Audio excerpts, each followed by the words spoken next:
Здравствуйте, в эфире информационный выпуск Амши Кушара. 6 ноября исполняется 40 лет со дня рождения абхазского телевидения. В этот день, ровно 40 лет назад, вышла в эфир первая передача абхазского телевидения. И это были новости на абхазском языке. Этому событию способствовали усилия всего абхазского народа, долгие годы боровшегося за свои права на своей родной земле. Вот почему абхазское телевидение – это достояние всего нашего народа.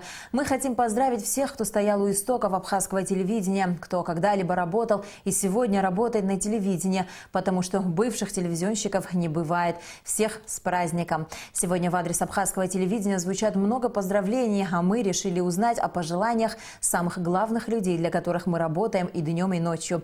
Алика Трапш пообщалась с нашими телезрителями. Абхазское государственное телевидение вещает в эфире вот уже 4 десятилетия. Основная задача телевидения – оперативно донести достоверную информацию о событиях, происходящих у нас в стране. Многие опрошенные нами телезрители отмечают, что по мере возможности они стараются не пропускать эфир национального телеканала. Мне нравится ваше телевидение. Большое вам спасибо за то, что вы есть эти, и чтобы мы жили всегда хорошо. Поздравляю, круглая дата. Всего наилучшего желаю, чтобы у вас процветание на телевидении в республике было и возможность новые передачи делать, выезжать за границу и не только по Абхазии новости передавать, и по миру. И свою точку зрения всегда держать, и чтобы получалось у вас все, как вы планируете. Я вас поздравляю, всего вам наилучшего, вы самые лучшие. Очень интересно посмотреть, естественно, что происходит в Абхазии. В основном мы, если смотрим, то вечерние новости Амши Кушара. Абхазское телевидение смотрим с большим удовольствием. Все новости смотрю, ничего не пропускаю. Я очень люблю наши новости смотреть. Там хоть что знает, что творится. Всегда новостями интересуюсь. Ну и, конечно, концерты любитель посмотреть. Каждый день смотрю. Все нравится, ребята, честно. Канал, он же не длительный. Вот это все, что смотрю, это обязательно. Творческих успехов и интересных передач еще. Смотрим все, следим за абхазским телевидением. Очень приятно, что вы так стараетесь, выкладываетесь. Так, продолжайте так же. Новости по Абхазии. Что новости по Абхазии? Вот это мне все интересно. Я смотрю прекрасно, хорошо. На абхазском телевидении функционируют редакции информационных, тематических, спортивных и развлекательных программ. К примеру, информационный отдел выпускает такие программы, как Амши Кушара, события недели, Алка Аква, Агуанагара. А тематический отдел передачи Актыха, Академия, Адзых, Апсуацесхо, Ажепща и другие. А в списке развлекательных программ абхазского телевидения Щищинани, детские новости, Ажвархумар, Неныкера, в гостях у нартов Щичбзе Псынпыла. Все спортивные события освещаются в программе «О спорта Дуней». Телезрители выразили желание расширить тематику вещания спортивных новостей. Новости в основном с папой сижу, смотрю. Хочу, чтобы больше спортивных передач было, все такое, о борьбе особенно. Я сам просто на борьбу хожу, за это мне нравится. Про футбол хотелось бы побольше. Чемпионат Абхазии хотелось бы побольше смотреть. Если часто будут показывать абхазские национальные танцы, будет очень красиво и очень хорошо. Ну, еще спорт, помимо спорта, культуру. Часть телезрителей сетует на то, что на государственном канале не так уж много программ, которые вещали бы о проблемах сельской жизни. Надо ездить по селам, по городам, надо находить новые темы. Сельское хозяйство. Как живут наши деревенские крестьяне, чем живут. Вот самое главное. В Абхазии остро стоит вопрос обеспечения граждан жильем, и телезрители просили более глубоко изучить и осветить эту тему. Я хочу купить и не могу купить. Продать хочу, тоже не могу толком продать. Я хочу, чтобы вы осветили эту тему. А молодая аудитория национального телеканала выразила желание расширить тематику вещания развлекательных программ. Нам, как молодому поколению, хотелось бы, чтобы на абхазском телевидении больше говорили о жизни современной молодежи, о чем она занимается. Мне было бы интересно обязательно. Когда ты утром просыпаешься, очень интересно и, наверное, хочется, чтобы музыка была. Еще обязательно гороскоп. Еще хочется, чтобы, наверное, насчет продуктов что-то было интересно. И, наверное, такие темы, как простые, легкие, чтобы людям было интересно. Хотелось бы для молодежи что-то новое, интересное, развлекательное. жизнь молодежи, что показывали. Многие наши телезрители отмечали, что им хотелось бы почаще видеть передачи о работе парламента Абхазии, правительства, министерств и ведомств республики. Часть телезрителей выразила желание, чтобы журналисты больше освещали жизнь матерей и семей погибших в Отечественной войне народа Абхазии. А некоторые просили увеличить время вещания национального телевидения. Иногда интересно, хочется послушать, что происходит. Не всегда же все узнаешь, хотя у нас страна маленькая. То там что-то с 8 часов начинается, быстро заканчивается. А почему бы не набраться сил и сделать с утра, с 9, с 8 и 12 вечера, ночи закончить? На протяжении долгих 40 лет государственное телевидение Абхазии освещало события, происходящие вокруг. Благодаря слаженной и грамотной работе журналистов, многие сюжеты и передачи, вышедшие в эфир абхазского телевидения, способствовали решению хоть части проблем нашего общества. Коллектив абхазского телевидения готов и дальше неустанно работать во благо нашего государства и общества. А все пожелания наших телезрителей мы обязательно учтем. Аля Катрапш, Тамас Чиковани, Степан Мартиросян, Абхазское телевидение. Президент Республики Абхазия Рауль Хаджимба поздравил коллектив Абхазской государственной телерадиокомпании с 40-летием со дня основания абхазского телевидения.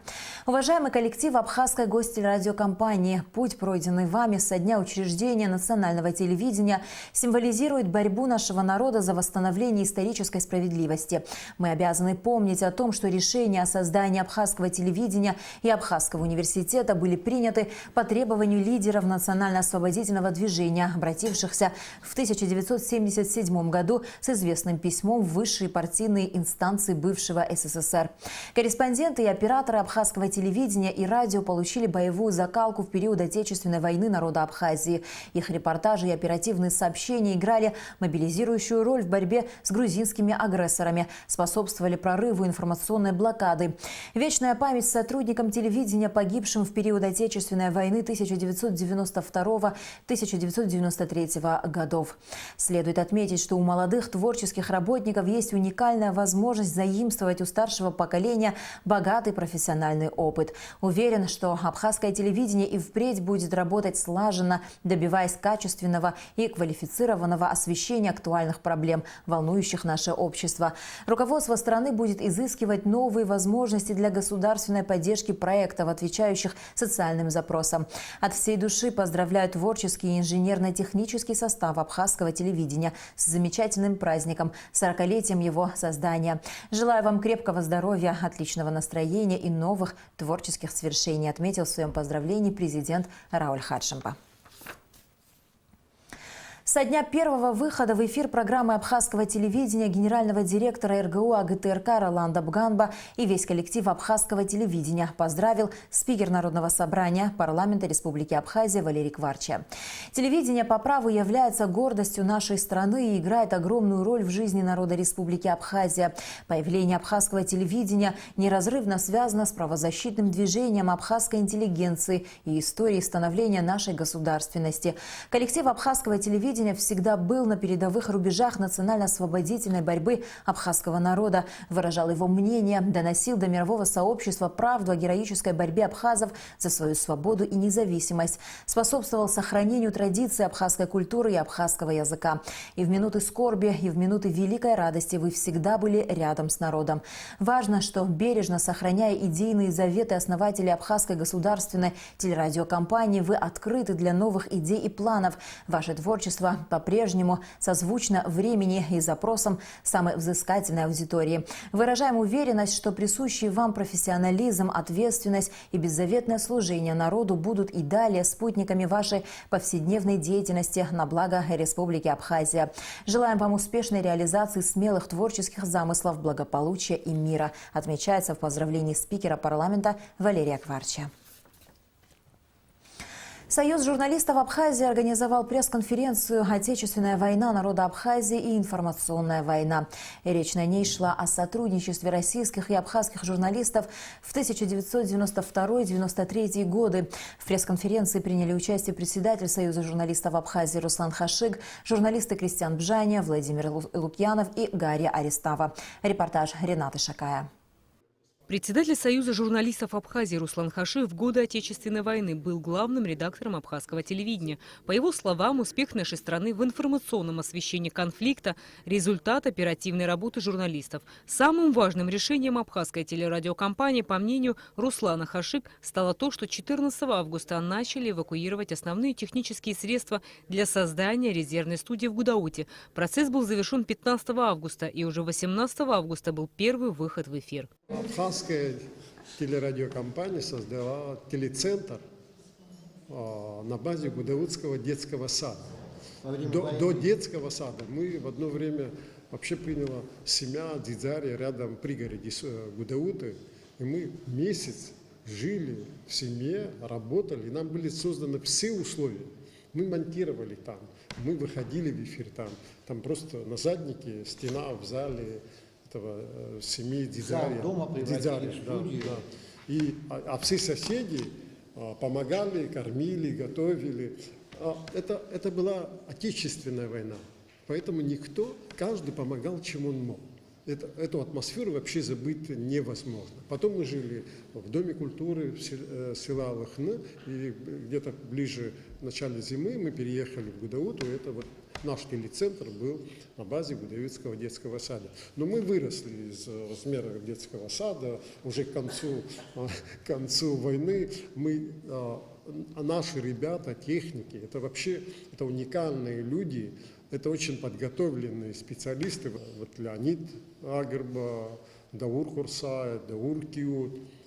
И в итоге где-то вот через 3 месяца, если мы каждый день вначале ездили на Пицунду, на перегон, осуществляли все вот телевизионные репортажи на зарубежные телекомпании, в том числе на российские, а где-то вот с января 1993 года мы прямо со студии в детском саду осуществляли перегон, используя несколько телевизионных вышек на Москву и на другие города. История журналистов периода Отечественной войны народа Абхазии сохранила немало примеров того, как российские корреспонденты разделили с абхазскими бойцами все опасности фронтовой жизни. Корреспонденты и операторы шли вместе с ними в бой. На этом поле у них была своя война. Одним из таких бесстрашных журналистов оказался специальный корреспондент телеканала Останкино Владимир Лусканов.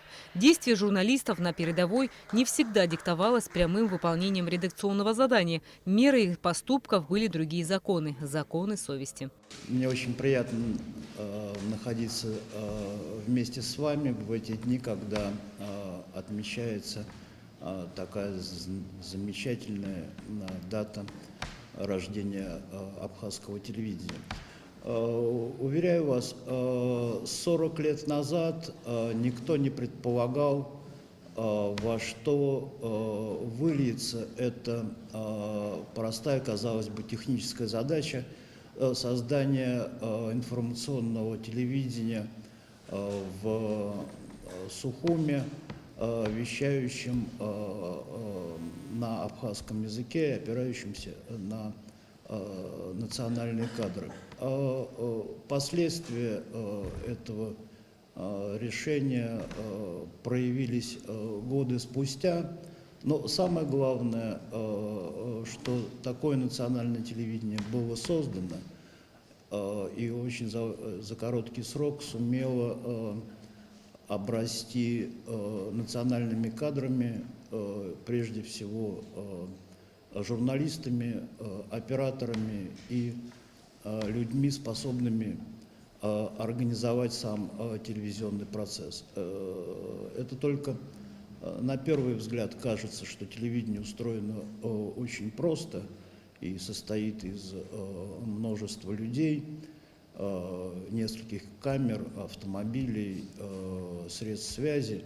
И, в общем, этим можно легко распоряжаться. На самом деле это очень сложный и непредсказуемый такой механизм, который надо уметь отстроить, наладить и уметь им управлять. Вот то, что произошло в Абхазии в 1992 году, то, что было абсолютно неожиданностью для всех жителей тогда уже бывшего Советского Союза показала, насколько важно было наличие такого вот ресурса информационного, как национальное телевидение. И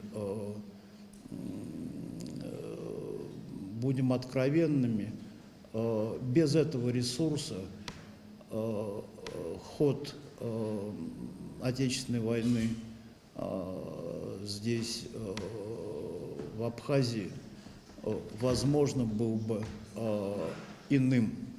Возможно, это приняло бы какие-то затяжные и более тяжелые формы. Журналист Кристиан Бжани во время Отечественной войны народа Абхазии помимо своей основной работы активно работал на зарубежные СМИ, донося правду о том, что происходило тогда на нашей земле. Я не помню одного дня с тех пор, как попал на абхазское телевидение, чтобы оно не выходило в эфир. Война то будет, наступление то будет, еще какие-то потрясения страшные. Ни одного дня абхазское государственное телевидение не прекращало вещание ни при каких обстоятельствах. Это очень важно. Важно помнить и понимать ситуацию, при которой работали наши коллеги, творческие работники, технические работники. А что такое слаженная работа? Это когда весь персонал, от человека, занимающего самую малозначительную должность, до самого руководителя, когда все работают в унисон, когда все друг друга понимают, читают мысли друг друга. И тогда работа получается слаженной. Ведущий программы «Авторивьера» на абхазском телевидении Гарри Арестава во время Отечественной войны был оператором. По его мнению, главной задачей тогда стояло сломать поток информационной лжи, который несся со всех сторон. И со своей задачей наши журналисты справились. Именно телевидение могло передать всю реальность происходящих событий. Удалось выстроить так работу, что все, кто приезжали и интересовались этой проблемой нашего народа, и в те тяжелые дни мы могли оказывать всяческую поддержку, чтобы они сумели донести правду, то есть чтобы сбить этот поток дезинформации, очень мощный, который шел с грузинской стороны. И это удалось.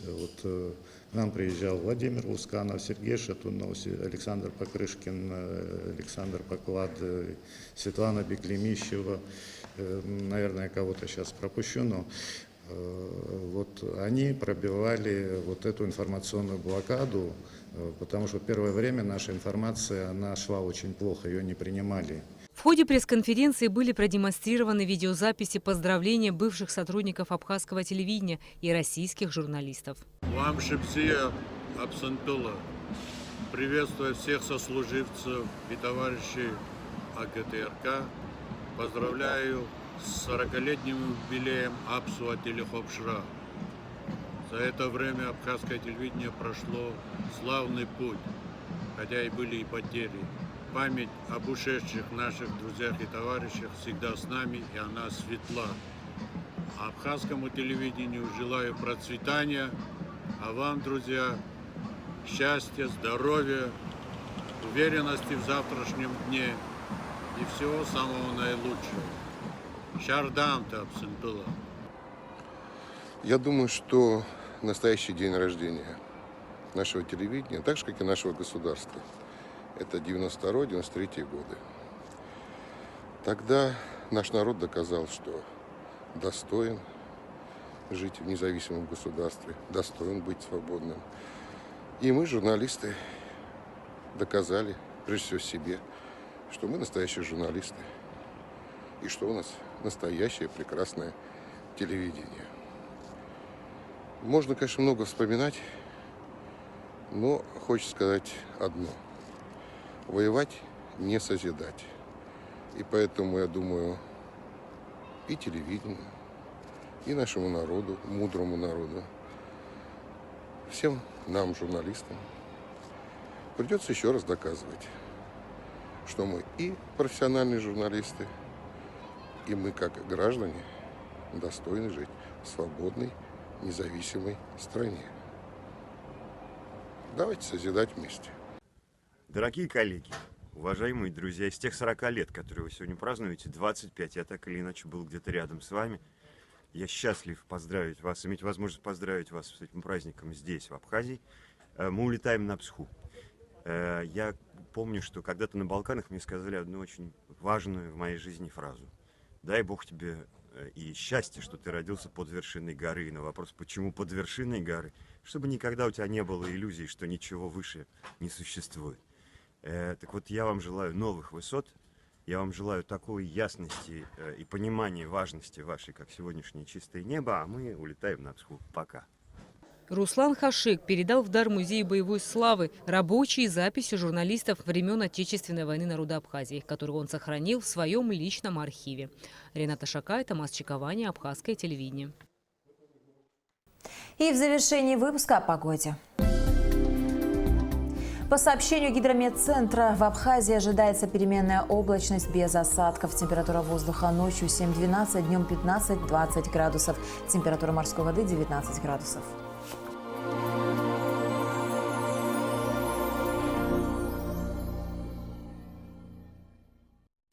На этом наш выпуск завершен. До скорых встреч в эфире.